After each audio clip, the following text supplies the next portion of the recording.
Board of Examiners come to order. Mr. Secretary. Thank you, Governor. For the record, we have Governor Little and Secretary McGrain here. We have quorum. On our Board of Examiners consent agenda, we have the minutes from last month from the January 16th meeting. Item number 2 is from the Department of Administration. This is 3 requests. These are recognition of assignments. First one is from CP LLC, Clark Properties to Southbridge LLC. That is the same with the second one. Same thing, CP LLC, Clark Properties to Southbridge. And the third one is recognition of assignment from Richard Anderson, FLP, to PLB Acquisitions. And that's for the Idaho Department of Agriculture. The other ones are Department of Corrections and Tax Commission. Item number 3 is from the Department of Administration. This is a recognition of assignment of contracts for the Idaho Division of Occupational and Professional Licenses. This is for our real estate heirs omission insurance group policy available to all Idaho real estate licensees. Item number 4 is from the Ada County Sheriff's Office. This is a payment pursuant to Idaho Code 312219 in the amount of $1,295.24 for costs incurred by Ada County for the transportation of prisoners sentenced to ISCI and transported to Ada County Jail for October 23 through December 2023. Item number 5 is from the Office of the Attorney General. This is a recommendation for final approval to appoint Rachel Miller, Mauricio Cardona, and Alan Schaff as Special Deputy Attorney Generals to defend the state of Idaho in any matters assigned to them. And with that, we also have the Attorney Generals joined with us as well. So with that is our consent agenda. Governor, I move to approve the consent agenda. Second. Moved and seconded. All in favor say aye. Aye. Opposed nay. The ayes have it. The consent agenda has been adopted. Governor and members of the board, on our informational agenda, we have a notification that Deputy Attorney General Adam Triplett has been approved to accept outside additional employment pursuant to Idaho Code 59512 with the University of Idaho Law School during the 2024 spring semester. And then we have our regular state insurance fund update. And that concludes our agenda for today. Very good. I move to adjourn. Been moved that we adjourn. Second. Second. All in favor say aye. Aye. Opposed nay. The ayes have it. We are adjourned. Do you want to start early to? Well, he's got a. You don't want to start 5 minutes late like yesterday? No, not much for starting late. I've gathered. We got to save all the time we can for Maynard when he gets up here. All right. Board of Land Commissioners come to order. Director right. Miller. Governor, land board members, good morning. This is the regular meeting of the State Board of Land Commissioners for Tuesday, February 20th, 2024. And before we jump into the agenda items, Governor, if it's all right with you, we'd like to present our annual safety award here at the land board meeting. The IDL Safety Award is to recognize an employee for their outstanding contributions to the IDL safety culture. And this may include identifying safety issues, taking action to mitigate safety issues, following through to ensure the completion of actions needed, and consistently making safety a top priority. This award recognizes safety contributions that go above and beyond the normal day-to-day expectations of an employee's responsibilities. So the 2023 Safety Program Employee of the Year Award recipient, and she's probably wondering why she's here, now she does, is going to Shannon McCormick, who was selected at the January 10th Safety Committee meeting. Are you surprised, Shannon? You shouldn't be. Shannon leads a group of timber scalers that are pivotal in fulfilling the department's mission, as they are responsible for precisely measuring logs delivered to the mills for payment to IDL and thus to the beneficiaries. This work plays a critical role in our organization's success and responsible management of natural resources to the beneficiaries. The Safety Committee decided on Shannon based on the strength of her nominations, one of which stated, "She has changed the safety culture in our department by wanting us to be safe at home, on the road, and both in the office and at the log yard. and that she has made safety part of our daily routine. You can tell when a supervisor is not all in while preaching safety. However, Shannon is all in on safety, and everybody knows it. One final comment in her nomination that I want to share. She consistently reminds us to make her and our scaling supervisors aware of any unsafe working conditions at our mills. If any safety issues come up, she responds very quickly and she works quickly to resolve them. So the safety committee members felt that it was a high honor that Scalers took the time and the effort to nominate Shannon. On behalf of the safety committee and our safety officer, Vicki Snyder, I am pleased to present the 2023 Safety Award to Shannon McCormick.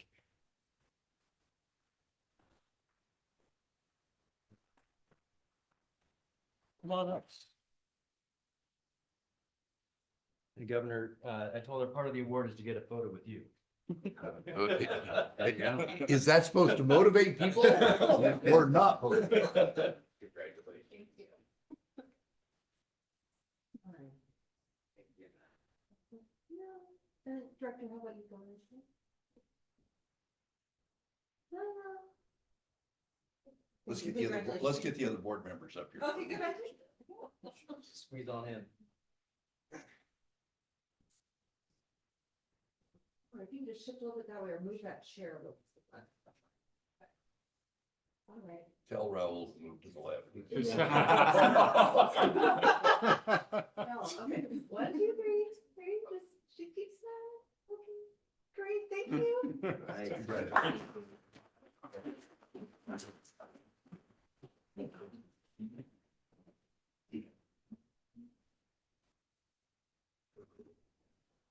Okay. I'd like to add a little onto that because, everybody, all the beneficiaries and everybody in Idaho pays if we're not safe. It ends up our workers' comp rate, downtime. So that's a very good thing for the department to recognize and incentivize safety as part of the ethos in land. So you're all to be congratulated. So Director Miller. Okay.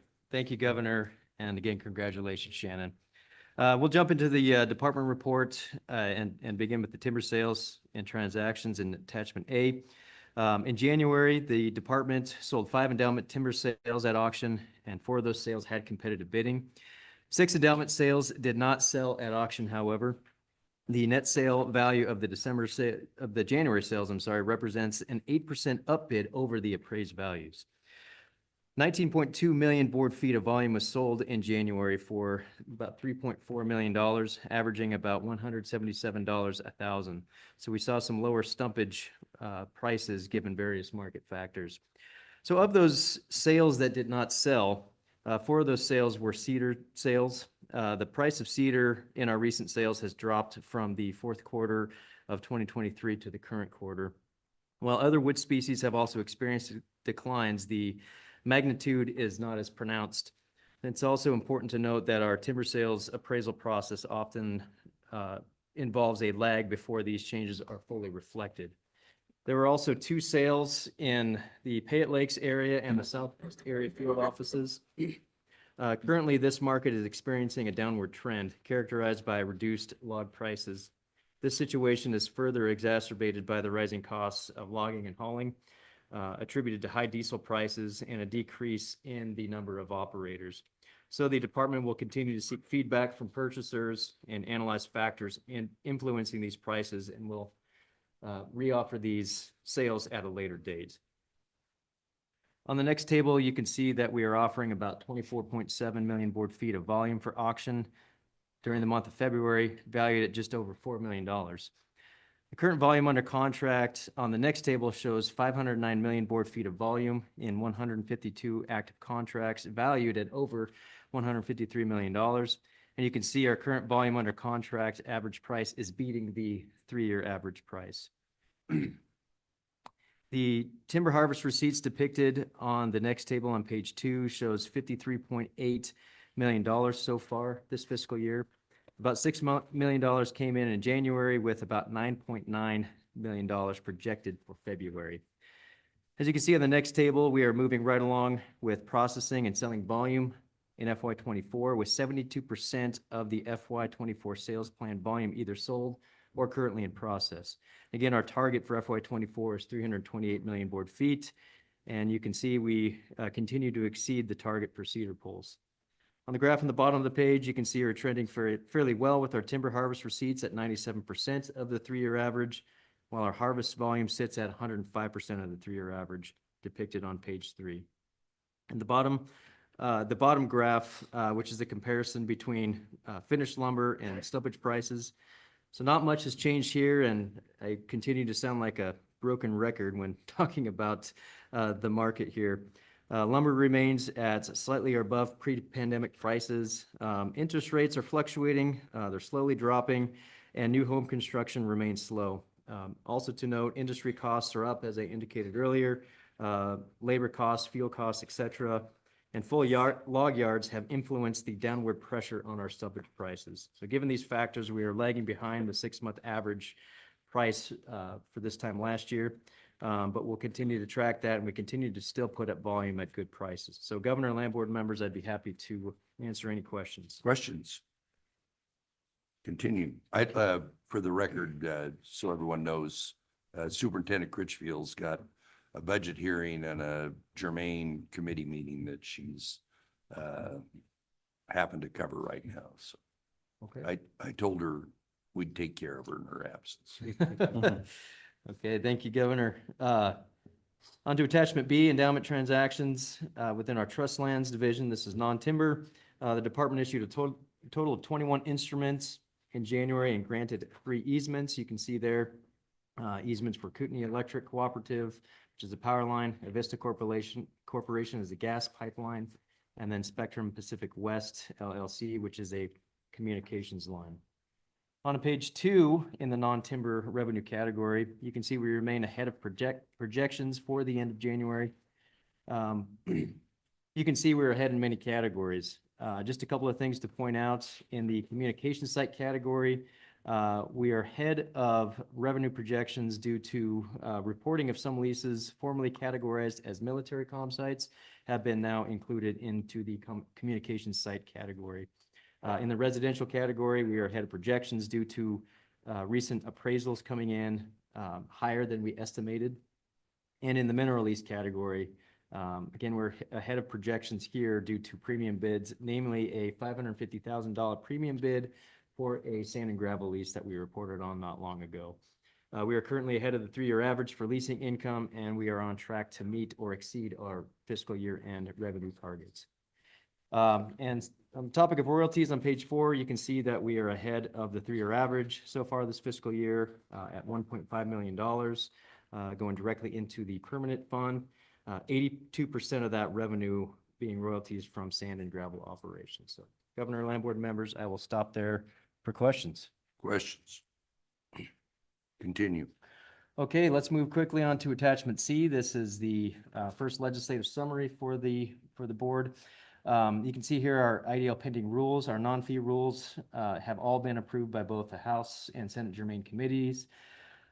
Fee rules, 2 of 3 fee rules have been approved by the germane committees. Docket 20-0301-2301 has yet to be approved by the House Resources and Conservation Committee and has been deferred to the call of the chair. So we'll keep communicating with the committee as to when they will be hearing that rule again. On to page 2, the budget. We just had our budget setting today. Back a couple of weeks ago, we did have we were part of the natural resources maintenance appropriation process, which passed, and today our line items and our replacement items passed the committee just about an hour ago, as did the EFIB's budgets. There's a couple of things that we're monitoring related to IDL and legislation, House Bill 434 regarding state land leases. We believe that this is probably going to be held in committee given the fact that the Land Board works to approve a commercial leasing policy that we're hoping fits the need for this particular bill. So we'll keep working on that with the bill sponsors.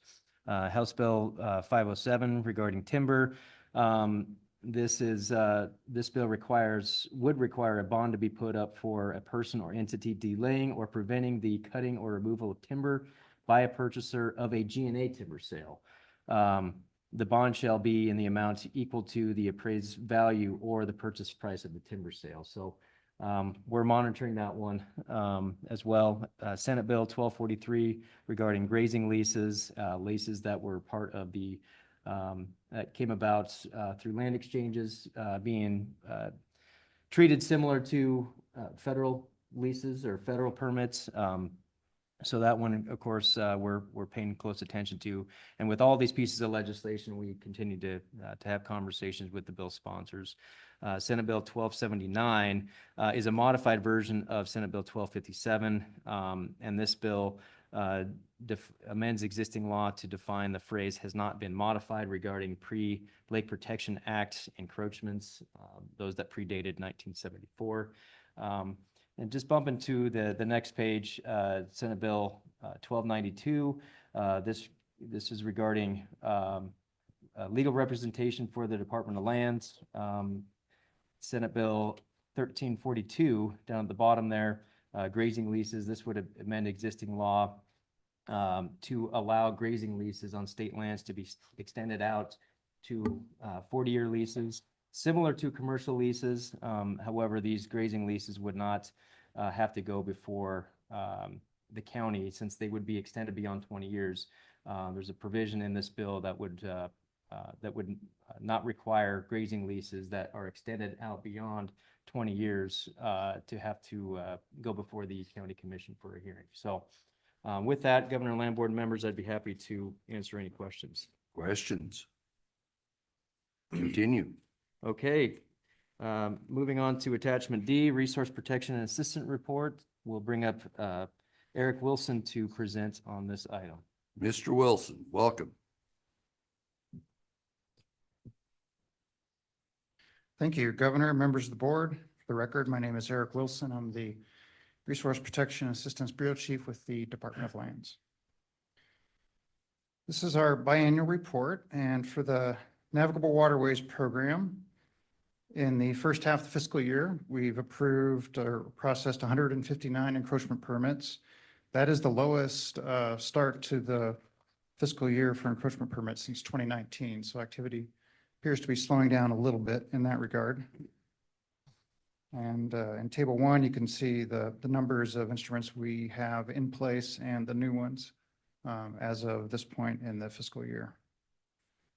Over the last 6 months, for administrative hearings, we've ordered 3 public hearings and 3 contested case hearings on encroachment permit applications. 5 of those resulted in approval and 1 is still pending.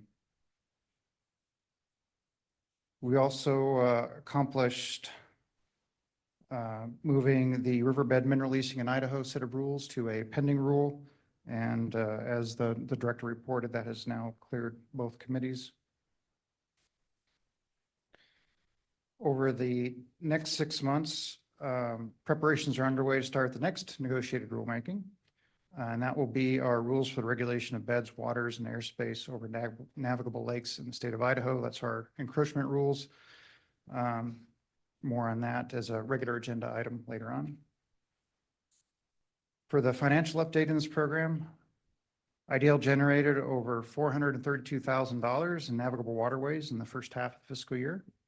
The dedicated fund for this program exceeded $2 million for the first time, as shown in Figure 1. So that's really good news for that program. We anticipate a transfer to the Navigable Waterways Improvement Fund established pursuant to Section Idaho Code 57-1501 at the end of this fiscal year. So we'll look at our fiscal 25 appropriation, and then we'll look at our fund balance, and we're allowed to have 2 years of reserves in that fund. And that is everything on navigable waterways. Are there any questions on that part of the report? Questions? Continue. Great, thank you. In the regulatory minerals program, the last 6 months, we moved 2 rules to pending status: the rules governing dredge and placer mining operations and rules governing administration of the reclamation fund. The dredge and placer rules Again, as reported by the director, we're up for the call of the chair and the House Resources Committee. And the Reclamation Fund rules have cleared both committees. For our large mine reviews, IDL reviewed the preliminary final supplemental EIS for Perpetual Resources. We worked with the Forest Service on possible mitigation measures related to topsoil at that site. We've also worked with DEQ to review the cyanidation permit and permanent closure plan. Integra's Delamar mine expansion continues to evolve, and we reviewed related documents with other agencies for that project. And then First Gold hosted an interagency site visit for a new Black Pine Mountain mine in Cassia County, the site of the former Black Pine mine. For the next 6 months, preparations are underway to start negotiated rulemaking for the rules governing mine land reclamation. This was originally scheduled to start next year. However, the last time we looked at these rules, it took 2 years to go through the negotiated rulemaking process. So anticipating the high levels of public involvement and industry involvement, we want to start a little early on this one. For the Perpetual Cyanide Closure Plan, we anticipate they'll submit a revised closure plan to IDL and DEQ for review and sometime the first half of the year. We're working with them to set up a third-party review of the reclamation cost estimate for that plan as allowed by statute. Currently, we administer 1,584 mine sites covered by reclamation plans and 28 covered by dredge and placer permits. They're presented in Table 2 by category, and Table 3 has the historic plan numbers. Tables 4 and 5 list the acres and bond amounts currently in place for the different types of mining operations. And Table 6 has details about the 2024 bond assurance fund billing.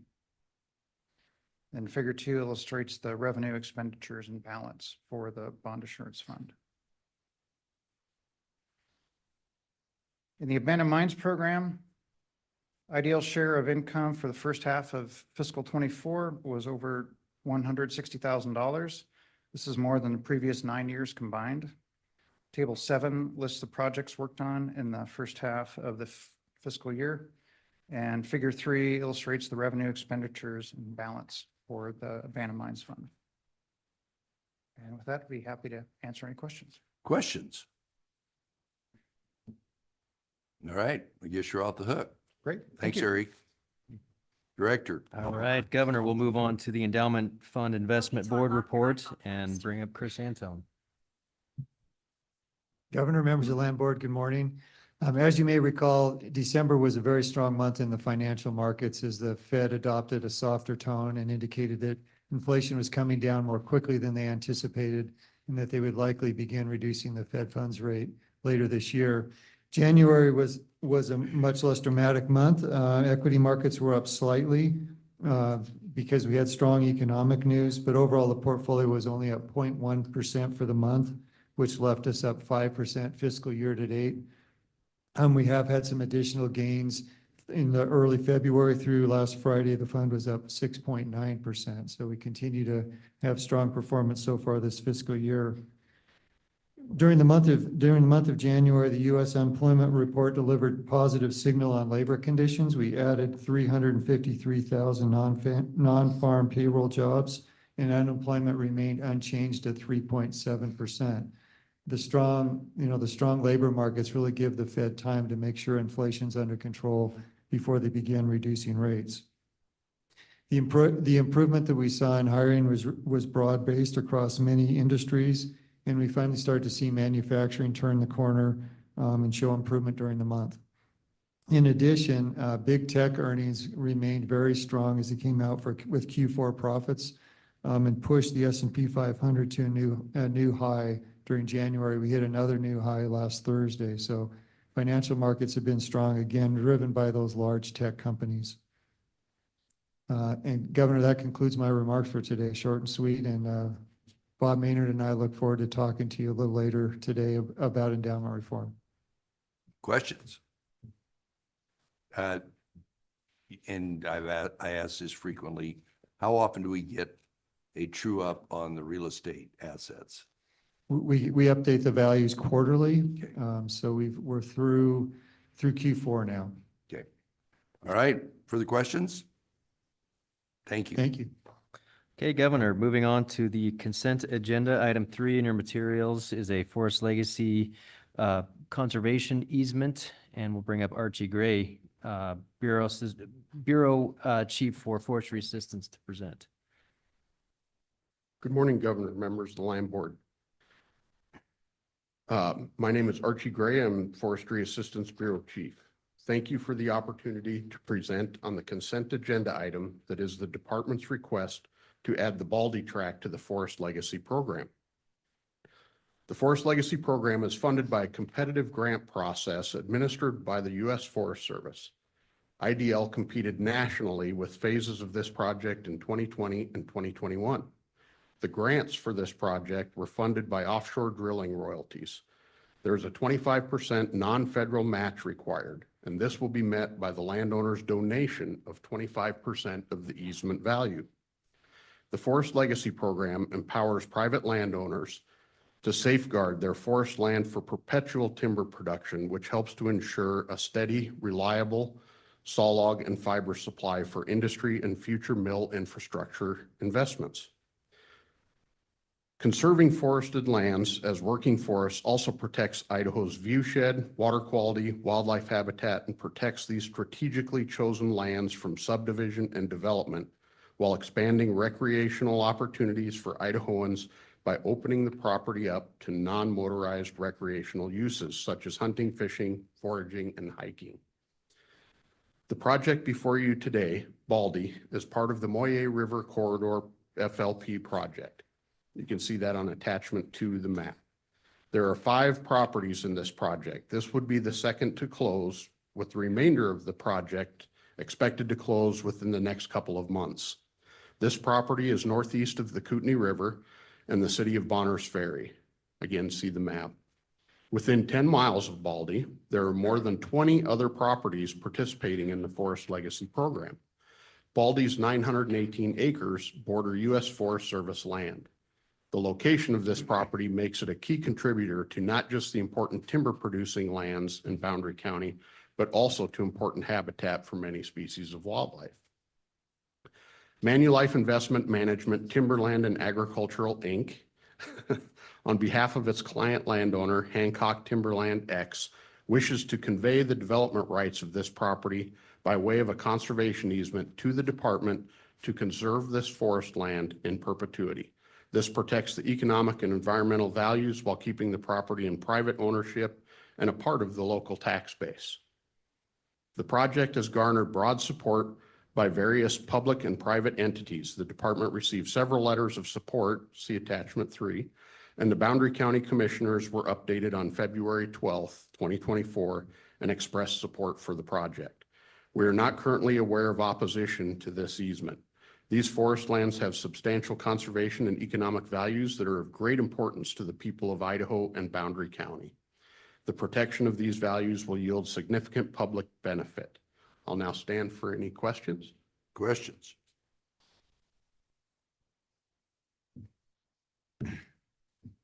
Motion?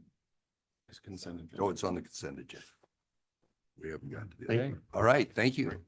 Governor, Land Board members, moving on to item 5 in your materials.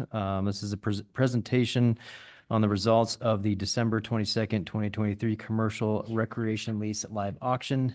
And we've got Kemp Smith to present, who is our program manager for commercial and residential leasing. Thank you, Director, Governor, and Land Board members. As noted, my name is Kemp Smith, and I manage the department's commercial and residential leasing programs. On December 22nd of last year, the department held an auction for commercial recreation lease M1000018, a 9.88 acre lease authorizing the operation of a marina resort on Priest Lake. The lease is located near Rocky Point, north of Coolin, and maps may be found in attachment 1 of your materials. The auction was also held at our Priest Lake area office. There were 2 auction participants, with a high bid of $4,000 coming from the Rocky Point Marina Corporation for the right to enter into the lease. Detailed auction results can be found in attachment 2 of your materials. The lease rate for 2024 is $40,000 with an annual 3% escalator. The lessee will also pay the department 5% of its yearly gross receipts over the course of the lease. For the submerged land lease, which is separate from the land lease, the lessee will also pay $250 per year plus an estimated 3.75% of gross receipts on their mortgage activities. Idaho Code Section 58310, Para 4 provides that the land board has the right to reject any bid made at a live auction where fraud or collusion are present, or for any reason within the sole discretion of the land board. The department completed the lease auction process in accordance with existing statute and procedures and did not observe any indication of fraud or collusion related to this process. The department recommends awarding commercial recreation lease M1000018 to the high bidder, again, the Rocky Point Marina Corporation. And with that, I will stand for any questions. How many renewals or this 5-year lease, how many renewals are they built into the lease, or every 5 years we do this again? Governor, thank you for the question. So there aren't any renewals built into the lease itself. The 5-year term was really selected with an eye towards the future. We have a lot of inland holdings that kind of border the lease area that we kind of see the potential for a larger development. And we'll kind of, review that in the next few years. And, whether that's pursuing an RFP for a larger area, we're really open to whatever the market brings. And that more or less explains the $4,000 premium bid, the Right. premium bid Correct. because of the longevity. Okay, all right. Governor, Yes. I guess just a couple questions to understand, because I think what you shared first is a briefing. So effectively, the lease is $44,000, but the real revenue stream is that 5%, and I think you said on moorings it's 3.75%. So yeah, Governor and Mr. Secretary, thank you for the question. So just to be clear, the base rate for 2024 is $40,000. There's an annual 3% escalator over the course of the lease. In addition to that, each year, the lessee will give us 5% of its yearly gross receipts generated from activities conducted under the land lease. And as you noted, under the submerged land lease, 3.75 roughly for those gross receipts for the mortgage activities. Do you have any sense in terms of what our, I get that this is speculative, but like, Sure. in terms of those receipts, does that add up to? Yeah, I mean, it can be difficult, especially in this situation when we have a new lessee coming in and their operation might be a little different than what has been traditionally operated. I mean, ballpark, I would expect somewhere in the neighborhood of 10 grand a year from the land lease, gross receipts, and maybe somewhere in the area of 3 grand per year for the submerged land lease receipts. So 50 some grand a year. Yeah. All right. I think that's. Further questions? Very good. Thank you. And Governor, item 5 is the approval of the draft minutes from the January 16th meeting. Governor, Controller. I move adoption and approval of the consent agenda.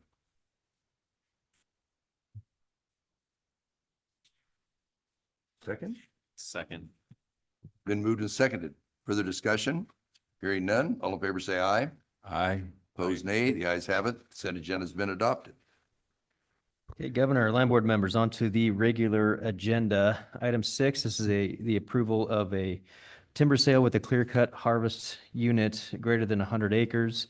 It's called the Swamp Witch Timber Sale, and hopefully Mr. Greenwood will explain to us how it got its name. I'm just kidding. But we'll have Mr. Greenwood present on this item.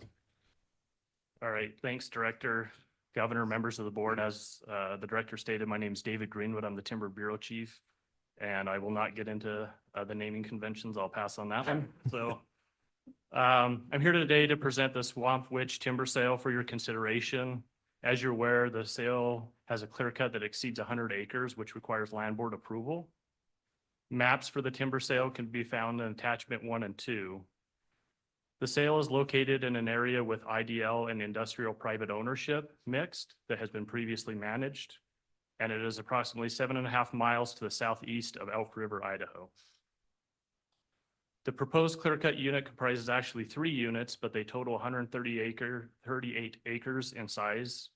It is characterized by overmature grand fir that has a high rate of mortality.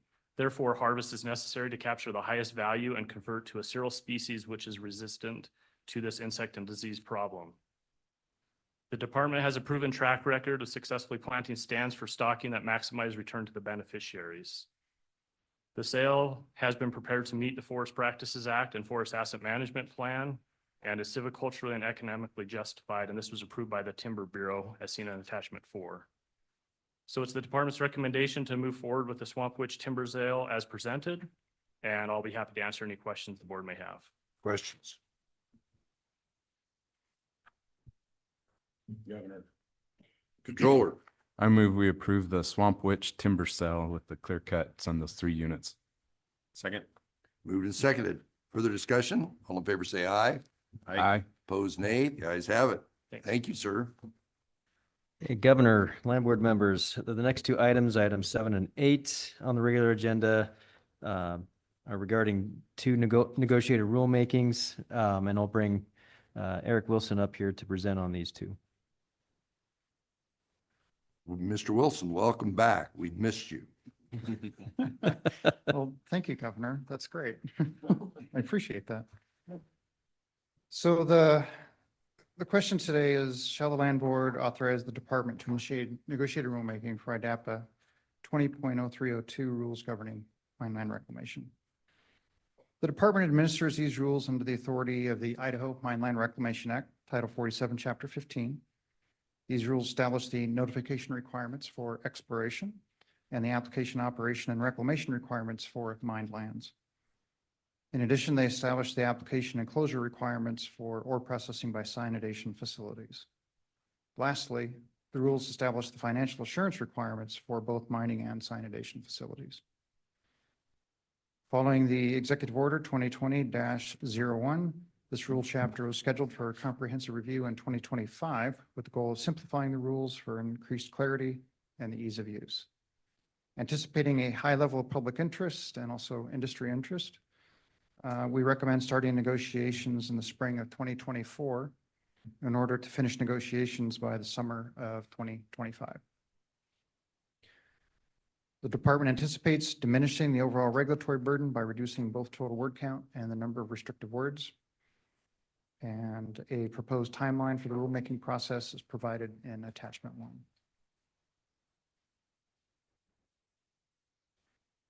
And with that, I would stand for any questions. Questions? Motion. Controller. Governor, I move that we authorize the department to initiate negotiated rulemaking for IDAPA 20.03.02 rules governing mined land reclamation in Idaho. Moved and seconded. Further discussion? All in favor, say aye. Aye. Opposed, nay. The ayes have it. Thank you, Mr. Wilson. Thank you, Governor. Governor, members of the board, round 2. This is for the same purpose, to authorize negotiated rulemaking. This is for IDAPA 20.03.04, rules for the regulation of beds, waters, and airspace over navigable lakes in the state of Idaho, otherwise known as our lake protection rules. The department manages encroachments on navigable lakes pursuant to Title 58, Chapters 1 and 13, and also IDAPA 20.03.04. This rule protects the state's navigable lakes by setting standards for encroachments. By regulating these encroachments, the rule protects property, navigation, fish and wildlife habitat, aquatic life, recreation, aesthetic beauty, and water quality.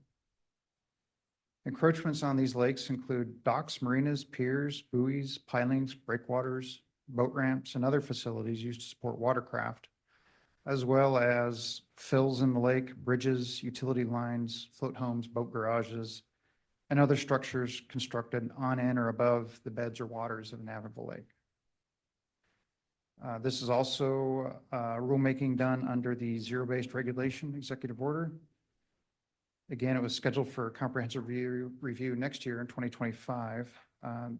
This rule also has a high level of public participation, and we're anticipating that there will be a lot of in-depth discussions about encroachment. So we would like to start negotiations this spring in order to make sure those negotiations finish by next summer. And again, we anticipate reducing the overall regulatory burden by reducing the total word count and the number of restrictive words. This has not been through the new rulemaking process, so there will be a lot of elimination in this rule. So a proposed timeline for the rulemaking process is provided in attachment 1. And with that, be happy to answer any questions. Thank you. Questions? Governor, I move we authorize the department to initiate negotiated rulemaking for IDAPA 20.03.04 rules for the regulation of beds, waters, and airspace over navigable lakes in the state of Idaho. Second. Moved and seconded. Further discussion? All in favor, say aye. Aye. Opposed, nay. The ayes have it. Thank you. Thanks, Eric. Okay, Governor, land board members, on to the information agenda. There's one item, item 9 in your materials, the history of endowment reform. And we'll bring in Bob Maynard, who is the retired chief investment officer from Percy, and Bob's been involved in endowment reform in the past. And we'll also have Chris Antone back him up. Mr. Maynard, welcome to the Land Board. Governor, members of the Land Board, it's a pleasure to be here. I must admit, it's the second time I've been up before 8 o'clock this year. First time was the pre-Land Board meeting. Been asked to give a kind of a background as to the endowment fund reform and structure that's here today. I came here in 1992. Previously, I'd been in the state of Alaska for 18 years. A lot of it as an assistant attorney general. Part of it I helped set up an institution called the Alaska Permanent Fund, which was the third sovereign wealth fund in the world. And I'd also gone over and been deputy executive director and acting executive director before I came here. So I had some background into what putting together a trust was for a state. When I got here, about 3 years in, Governor Batt asked a couple of us to look at a land swap. I believe it was for some of the sites, the cottage sites, for federal land somewhere else. And it had been just a big mess. One of the few times the land board's been involved in politics, I understand. And so he asked a couple of us to come in and look at it and give an outside opinion as to whether or not the land swap was appropriate or not, or fair. We came back and said, we don't have a clue. But the fact of the matter is that the way the then current setup for the entire land trust, the endowment trust, and the land itself was outmoded and should be changed as it went forward. So what I'm going to do is kind of take you back as to what problems that were there and why the reform was attempting to change that to solve those problems and give more flexibility going forward, plus the concepts under which the land trust, the land board, and the endowment fund investment board had been set up were concepts back from the late 1800s, actually, and to be brought up more to speed as to what the current thinking on managing trusts and the endowments should be. So as a result, I'll go through that. I'm going to go through the changes and what sorts of problems were meant to be solved, a basis of the current structure, and then an anecdote as to what's been changed on one of the decisions that came in 2015, for example, on how those were implemented and some of the issues that came up under the current structure. And then Chris Antone is going to go through the current structure in terms of how the monies flow. And also here today is Rochelle Sugiyama, who has had a long history with regard to implementing that. She was on the Endowment Fund Investment Board. So any question you ask me at my age right now, I won't know. I'll remember what I think I should know. And then Rochelle will give the actual answer as to what's there. My understanding, we don't have things, so my understanding is you have some materials in front of you. I'll hold it up in front. But this was a top-down problem. There was one land trust with one set of beneficiaries, a number of beneficiaries. And one of the main problems was it was cut in two. You had an endowment fund board that only had the financial assets, and you had a land board that was only dealing with land assets. So that was a big problem in and of itself, just separate administration of cutting a trust in two rather than in one. But the real problems were coming in the way the money was going. This is the second one, how the money was going to be distributed between the trusts and then down to the beneficiaries. And what was happening was that these ways that these monies were flowing, because of the statutes and constitutional provisions, were setting up artificial and inappropriate behaviors by both the land board, the land staff, the endowment fund board, and the endowment fund staff. First of all, and this was the reason we were brought in the first place, any land sales that happened in the land trust were dumped into the endowment fund, an entirely different organization. There was no provision, because one of the first things we said, well, you don't have to do this swap and try to do the swap. Sell the land and buy the land. Well, why can't you do it? You couldn't do that because of the Constitution. You couldn't do that because of the way that there was an automatic dump of any land sales into the endowment fund corpus. So as a result, that was one problem, is you set up this artificial way to do swaps instead of independent evaluations of both sides and buying and selling and whatever it may be. Secondly, if you notice the way this works is also all timber sales dumped into the endowment fund trust. Now, what that happened is the only thing that went to the beneficiaries was the interest on the monies that companies would put up front before the timber was actually harvested. So this had an effect on timing of timber sales because they wanted to keep the interest coming in at a certain amount. So they would not necessarily do timber sales solely because of the harvest. There was also an outgrowth of this that for many years there was a history, well, how big it was with it, but biological growth became a very major impetus. So sometimes the trees would grow too big actually to be harvested directly.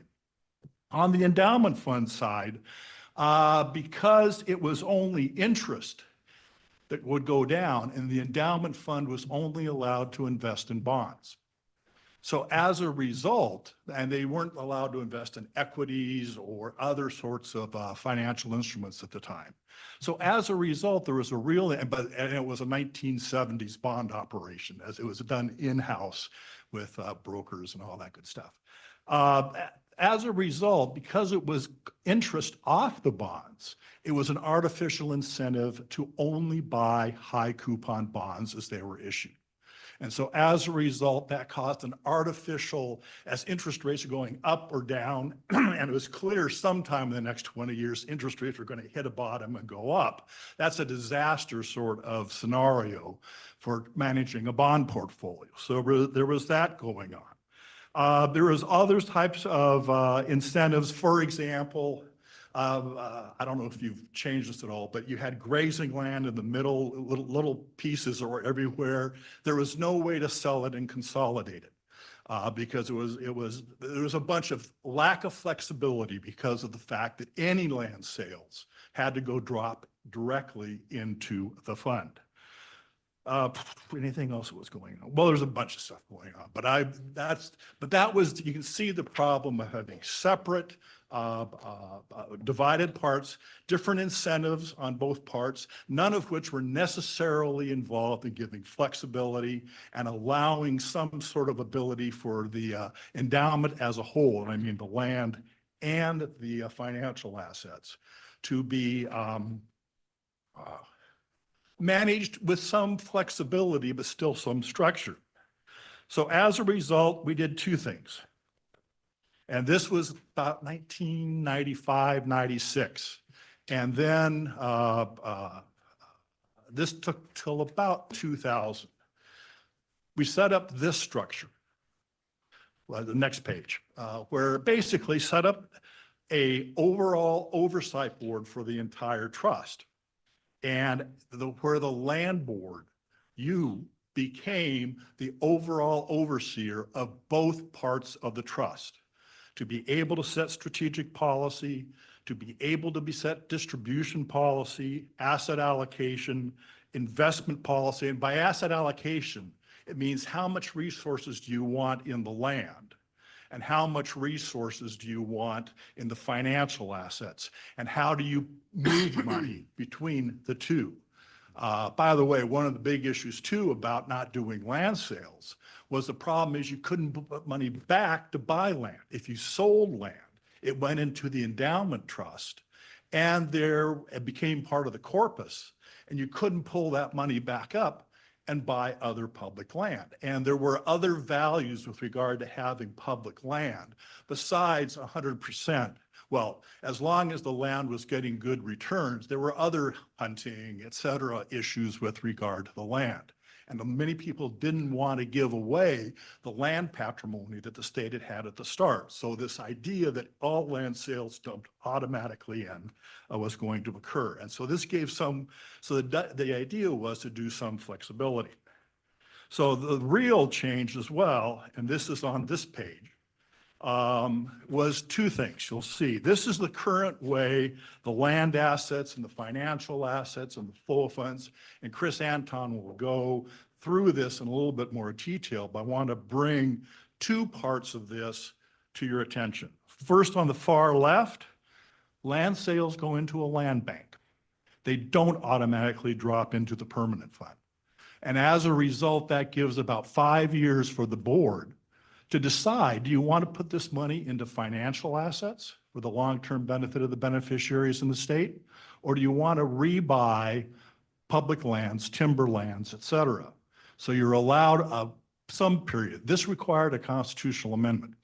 So that's why it didn't immediately go into effect immediately. So as a result, that was done. On the right, there's something called the Earnings Reserve Fund, where you see pretty much all stuff being dumped into what is basically a shock absorber. This allows the board, and with the advice of the endowment fund, investment board, et cetera, to decide the long-term risk return characteristics, to build up a reserve so that if you have down markets, you have some ability to invest longer term on stocks and bonds. And another thing that was done during this reform was to allow the endowment fund to be able to invest in stocks, to invest in commercial real estate outside the state or inside the state, or et cetera. And so as a result, those were the two of the major features of the change. Now, other features were put in because things have happened between 1990s and now, and Chris and Michelle can give details. But I'm going to give one example of one of these issues that came up that I was involved in, and that was in 2015. And one of those issues was the buying of local commercial property around the Capitol. That caused a great deal of controversy at the time. And it brought up two primary issues. One issue was the asset allocation issue. If you're going to buy commercial property, you could buy it either in the endowment fund or in the land fund, the land trust. And the question was, where was it better? Because the endowment fund had the ability to buy commercial property anywhere, outside the state, inside the state. So that was implicated by the decisions as to whether to buy commercial property and why, and was it in the interest of the beneficiary? This is an issue that the land board should decide, not individually the land staff or the endowment fund. Not necessarily there's one answer that's right or wrong, but that's the type of issue that should come up to the land board. The second issue that was coming up was, and this is another time myself and some others were brought into opine, as to whether or not the purchase and management that was being done solely by internal land staff resources. And I'm not going to give a lecture on fiduciary duty. That's for the Attorney General and his staff. But there is one part of the fiduciary obligation, which is called the prudent expert rule. If you look at the actual rule, there is a phrase in there called familiar with such matters. And what that basically means is you're held, when you make a decision, to the standards of an expert, someone who is familiar with such matters. And there's an easy way to get around that. And the easy out for anybody that has a fiduciary duty is you go out and hire an expert.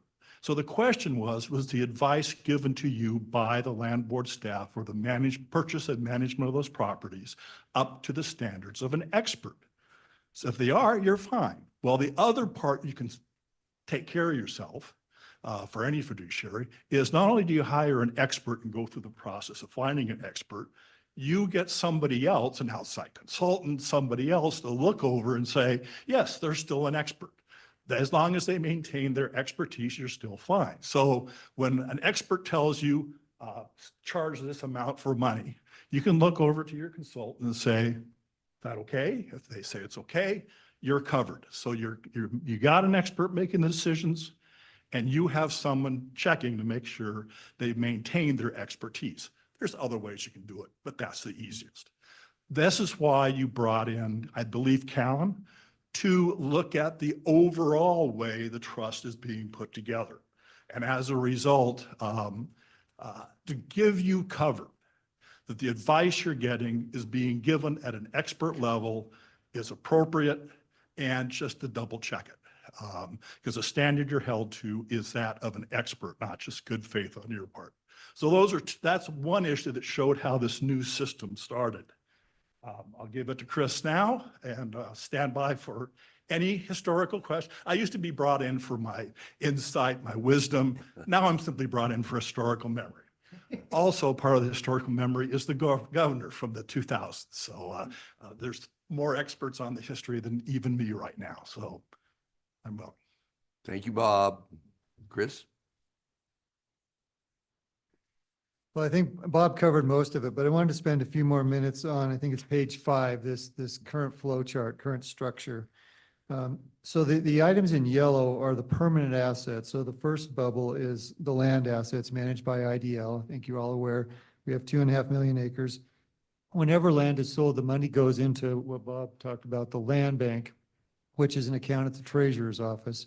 And the land board has up to 5 years to either reinvest that money in real property or for the money to move into the permanent fund. And certainly to the degree there aren't any investment opportunities or acquisition opportunities, they can elect to move that money sooner. A lot of analysis has gone into that whole process, that whole decision-making. Should we reinvest in land assets or should we put the money in the financial assets? And Callan has conducted at least 2 studies to help us come up with the hurdle rate that we use to make sure we're maximizing the return for the beneficiaries. We want to make sure if we're reinvesting in timberland, for example, that we get the same or better return than we would from the financial assets. So that discipline, that hurdle rate is very important. The next item is whenever we permanently deplete the value of the land through mineral royalties, for example, that money goes directly into the endowment fund, becomes part of the permanent fund. However, if we generate revenue from renewable sources such as timber sales or leasing, that money, as you can see, flows into the earnings reserves. The other way we add to the earnings reserves is at the end of each fiscal year, if the permanent fund balance is above what we call the gain benchmark. So the gain benchmark started, as you can see at the bottom, in June of 2000. That was the value of the permanent fund at that time.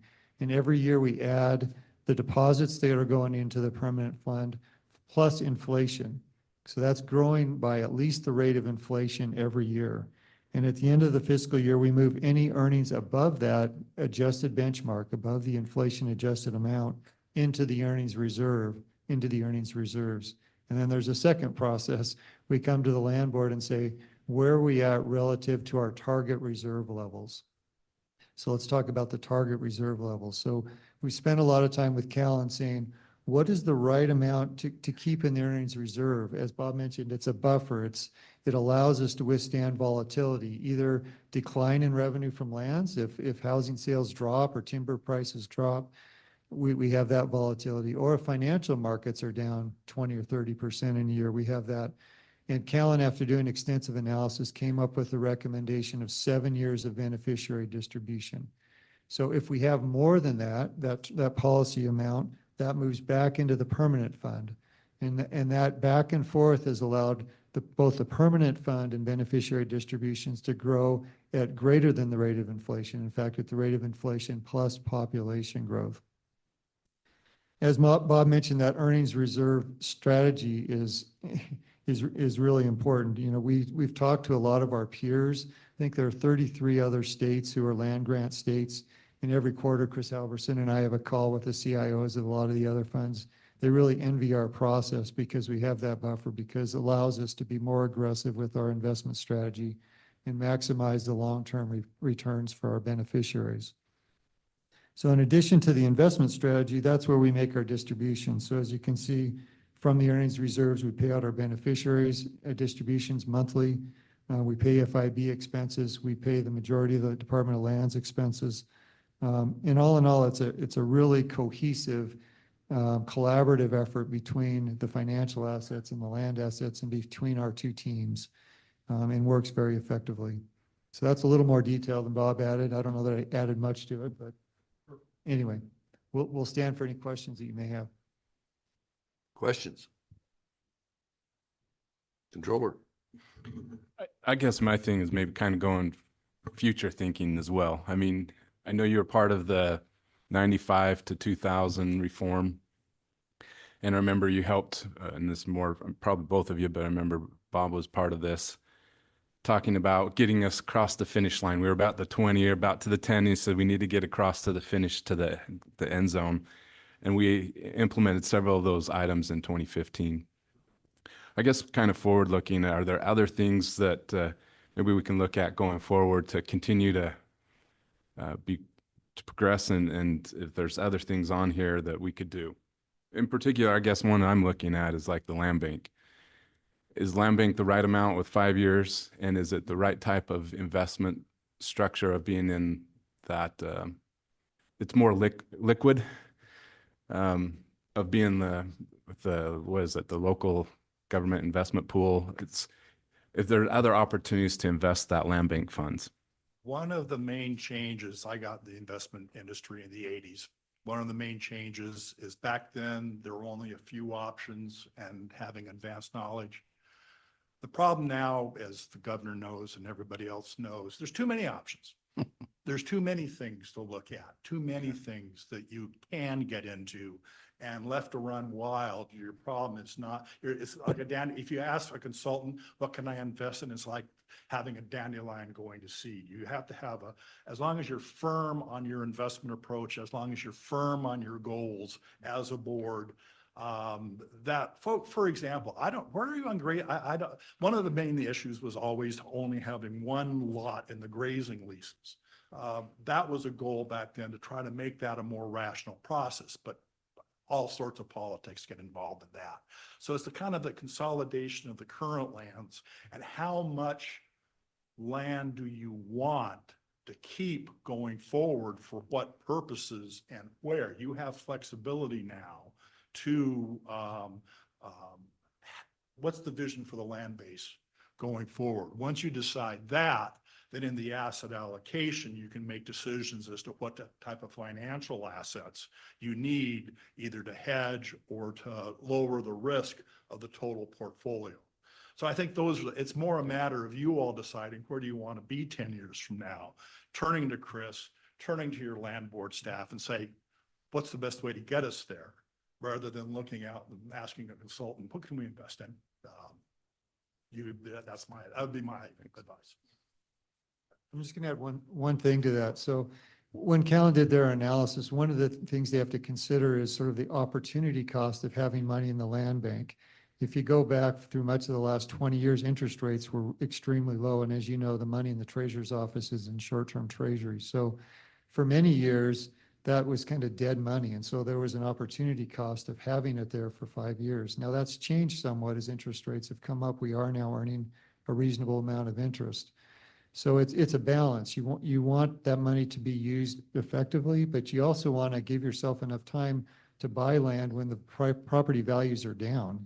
You know, if it's too short of a window, you miss those good opportunities and you automatically sweep it in. So it's that balance between the opportunity cost and keeping it in a lower interest rate environment, and giving ourselves time to buy on the dips when we can find attractive acquisition opportunities. 5 years seems like a pretty good place, but I don't know the right answer. Governor, I guess maybe to piggyback on that, and I can see the vast improvements. Your charts are very helpful in terms of that. It still seems like the structure with the interchange between the land bank and the land assets, it's still kind of a ratchet that there will slowly be less and less land over time as we sell any parcel. Now, in theory, we sell some land, we could potentially buy some more land, but if we don't buy it quick enough, or there isn't enough in the land bank to buy other lands, it's going to ultimately end up in the endowment fund. Is there any potential problem? I mean, the one value I see with the land is it's enduring, right? And obviously there's a ton of money that's raised through the endowment fund. It just, the interplay between those two. Also, the land provides security for the endowment fund, knowing that we have those assets. There was, Governor, and board members, there was, when we went out for a constitutional amendment for the land bank, there was a discussion about making it much broader with other language. Because of the issues involved trying to get a simple constitutional amendment passed, the land bank was seen as being the farthest reach. It may be appropriate to have money go both ways. Or it may be, there is nothing to prevent the endowment fund, as far as I'm concerned, as I remember, from buying Idaho land and then having the land board or the land staff management, as long as they have an outside people saying, yes, the land staff is being expert in it. For example, that's what came up in the 2015. That's where the phrase we were using was, we've gone 80 yards, we're in the red zone. Let's just push this over to get some sort of overall asset allocation review by a Callan or whomever. I don't believe, the way we looked at it, or I looked out when we were here, and I believe when Michelle was with the endowment fund and Chris now, was that nothing prevents the endowment fund investment board as tactic to buy Idaho land and then turn to the land staff and say, management, that was the commercial property purchases around the thing. You can do it. It's a little convoluted, but you can do it. And so that option is open to you. But you're right. In theory, if you keep doing that, all the assets will be in the endowment fund board as your tactical. But remember, you have flexibility to say, you guys do this, endowment fund board oversee it, and Callan, tell us if it's all okay. So you do have flexibility to go that way, but you're right that we would have rather had a two-way ability, Sure. but it seemed a bit much when you looked at the language, it scared people off to not pass the amendment. That's my memory. Yeah, just to add that, once it's in the permanent fund, it can't be removed. Now, that doesn't prevent the permanent fund, as Bob said, from investing in real assets. I think the important question is to look at the asset allocation for the whole trust. And we've done some appraisals of the land, and Director Miller can correct me if I'm wrong, but I believe the land assets are valued at a little over $1 billion.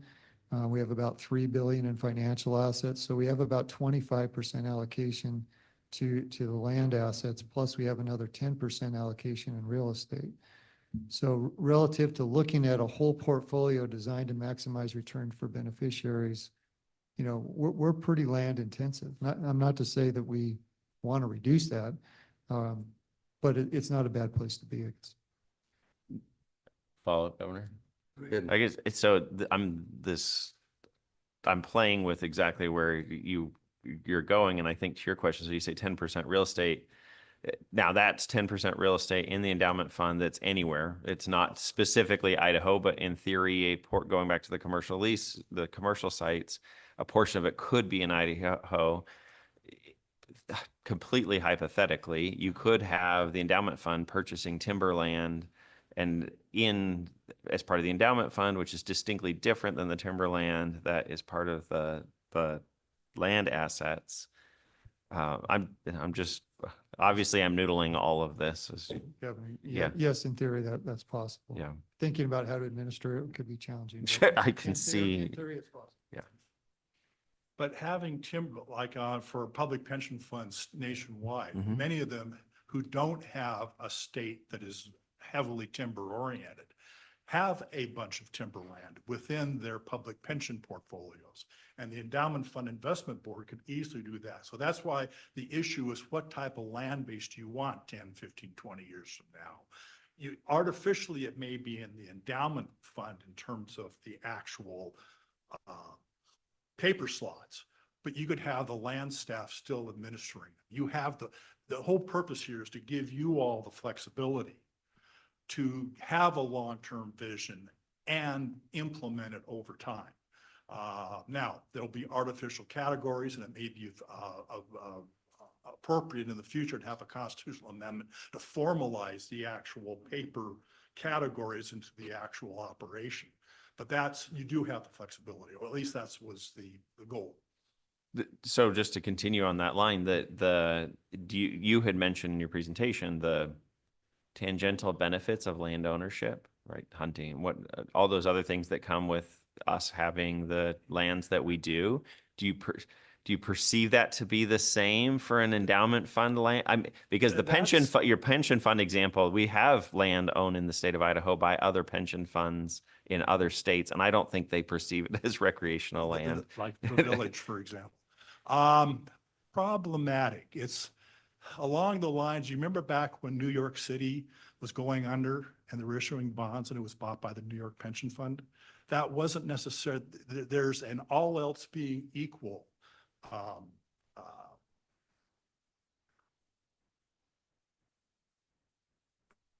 rationale, put it that way, for doing things that aren't necessarily for purely financial benefit. Mm-hmm. And I don't think your duties with regard to the endowment fund as a fiduciary duty this is for a question for the Attorney General. You can ask that, and mine is just autonomous. I don't think they're different. I think they're the same. Yeah. Yeah, Okay. they're the same. So My as a reading is they're the result, same. If you bought other land internally, you could have other considerations in the management of that land for financial benefit. I mean, financial benefit isn't an absolute number known everywhere from all angles. So, but it's problematic. Sure. Thank you. Further questions? Thanks, Bob. You can go back and take a nap now. That's right. Sleep till noon. The advantage of being retired. Director. Oh, Governor, thank you. And just kind of going back over the numbers, and I really appreciate the presentation on the history of endowment reform. When we did our last valuation of the entire land asset, we're looking at about $1.8 billion in value of the entire land asset there. So quite an amount there.